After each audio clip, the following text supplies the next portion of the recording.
হামলাটা কিন্তু প্রথম ভারত করেছে। পাকিস্তান দায়ী, পাকিস্তানের অংশটা দায়ী।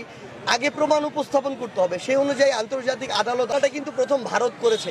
পরিস্থিতি কিংবা ইকুয়েশন যেই হোক না কেন, আমরা কখনো আমাদের পার্শ্ববর্তী দেশের মধ্যে যুদ্ধ প্রত্যাশা করি না। আমাদের পার্শ্ববর্তী দেশ এই পাকিস্তান, এই দুইটি দেশের মধ্যে যদি এরকম একটা যুদ্ধের কোনো পরিস্থিতি দাঁড়িয়ে যায়, সবচেয়ে বেশি তৃতীয় দেশ হিসেবে যে দেশটা ভুক্তভোগী হবে সেটা হলো বাংলাদেশ।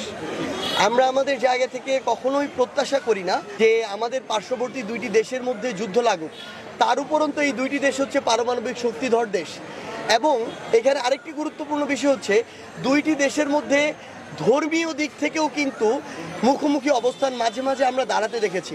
উপমহাদেশের রাইভালরি যখন চিন্তা করি, ইভেন ক্রিকেট ম্যাচের ক্ষেত্রেও আমরা দেখি যে এই দুইটি দেশ মুখোমুখি দাঁড়িয়ে যায়। তো এই জায়গায় আবার আপনারা দেখবেন যে ভারতের যে প্রধানমন্ত্রী নরেন্দ্র মোদী, আমরা মাঝে মাঝেই তার বিভিন্ন কথায় কাজের মধ্যে উগ্র সাম্প্রদায়িকতার ছোঁয়া পাই। তো সেই জায়গা থেকে আমরা কখনো এটা প্রত্যাশা করি না যে আমাদের পার্শ্ববর্তী দুইটি দেশ যে কোনো কারণেই হোক না কেন তারা যুদ্ধে জড়িয়ে পড়ুক। তাদের সাথে শুধু আমাদের বাণিজ্যিক আন্তর্দেশীয় সম্পর্কটা গুরুত্বপূর্ণ নয়, পাশাপাশি পরিবেশটাও তো গুরুত্বপূর্ণ। আমরা দেখেছি যে এর আগে পৃথিবীতে বিশ্বযুদ্ধ বলি, বিভিন্ন আন্তর্দেশীয় যুদ্ধ বলি, যেখানেই হয়েছে পার্শ্ববর্তী দেশগুলো ক্ষতিগ্রস্ত হয়েছে, এর প্রভাব পড়েছে।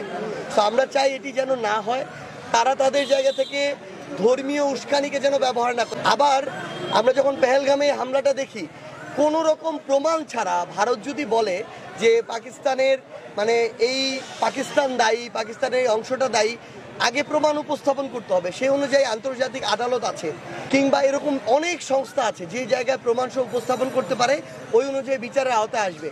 কিন্তু পৃথিবীতে আমরা এরকম অনেক ঘটনা দেখেছি, নিজেরা প্ল্যান করে ঘটিয়ে দেওয়া হয়, এরপরে দায় চাপানো হয়, এমনভাবে ঘটানো হয় যেন ওই দেশ, ওই সংস্থা, ওই গোষ্ঠীর উপর দায় চাপানো যায়।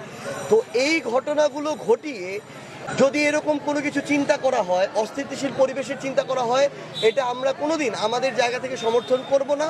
এবং এই ক্ষেত্রে বরং আমাদের জায়গা থেকে বাংলাদেশের যারা বর্তমানে রাজনৈতিক দলগুলো রয়েছে, বাংলাদেশে ফ্যাসিস্ট বিরোধী যে দলগুলো, আমরা যারা একসাথে অভ্যুত্থানে লড়াই করেছি, তারা যেন এই বিষয়ে জাতীয় ঐক্যটি সবসময় ধরে রাখে।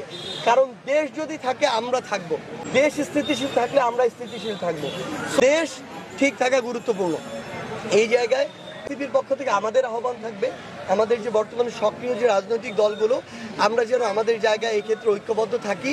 এবং আরেকটি গুরুত্বপূর্ণ বিষয় হচ্ছে, আন্তর্জাতিক অনেক রকমের চক্রান্ত থাকে। কোনো একটা নির্দিষ্ট দেশে যখন ফ্যাসিস্ট সরকার ফ্যাসিজমের চূড়ান্ত পর্যায়ে যায়, তখন তারা এরকম যুদ্ধের মতো বিভিন্ন পরিস্থিতি ঘটানোর তৈরি করার চেষ্টা করে। কারণ এর মাধ্যমে দেশ যখন অস্থিতিশীল পরিবেশে যায়, তখন ওই ফ্যাসিস্টদের বিরুদ্ধে কথা না বলে জনগণ যুদ্ধ নিয়ে ব্যস্ত থাকে। যুদ্ধ থেকে কিভাবে নিজেদের বাঁচানো যায়, ক্ষয়ক্ষতি কিভাবে বাঁচানো যায়, ওই পর্যায়ের দিকে যায়। পরবর্তী দুইটি দেশের ক্ষেত্রে কিন্তু আমরা এই চিত্র দেখছি। দুইটি দেশের যে সরকার রয়েছে, তাদের প্রতি জনগণের কিন্তু এখন আগের মতো আর পজিটিভ ওই যে ধারণা সেটি নেই। সেই জায়গা থেকে তাদেরও কোনো চিন্তা আছে কিনা এটা আমরা জানি না, কিন্তু পরিস্থিতি কিংবা ইকুয়েশন যেই হোক না কেন, আমরা কখনো আমাদের পার্শ্ববর্তী দেশের মধ্যে যুদ্ধ প্রত্যাশা করি না। এবং এরকম অস্থিতিশীল পরিবেশের বিন্দুমাত্র তারা, এই যে আমরা শুনেছি খাগড়াছড়ি সীমান্তে সম্ভবত প্রায় 50 ঊর্ধ্ব সেখানকার জেলা প্রশাসক জানিয়েছেন যে গুজরাটের মানুষ, তাদেরকে পুশ করার চেষ্টা করা হয়েছে বাংলাদেশের ভিতরে। যে কোনো ধরনের অপচেষ্টাকে বাংলাদেশে সফল হতে দেওয়া যাবে না।